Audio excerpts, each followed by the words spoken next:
অল্প রোদের দিনের তোকে গল্প পাঠালাম, মন কেমনের রাতে তুই ঝর্ণা হয় না।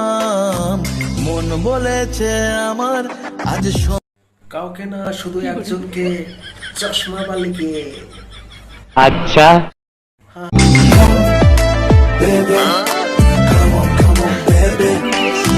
মন বলেছে আমার আজ সঙ্গে যাবে তো, মরবে আরাম করে আর বাঁচবে বড় যদি কাউকে পছন্দ হওয়ার পর যদি শুনি তার বয়ফ্রেন্ড আছে, সে যদি বলে আমার বয়ফ্রেন্ড আছে, সে যতই রূপসী হোক, যতই সুন্দরী হোক, আর ভালো লাগে না।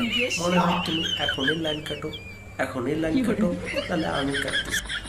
যেদিন কারো বুকে একটু জায়গা হবে সেদিন থেকে আমি অনলাইন ছেড়ে দেবো। তারপরে আর ফেসবুক করবো না, কোনো সোশ্যাল মিডিয়া করবো না, শুধু কাজের মধ্যে মন দেবো।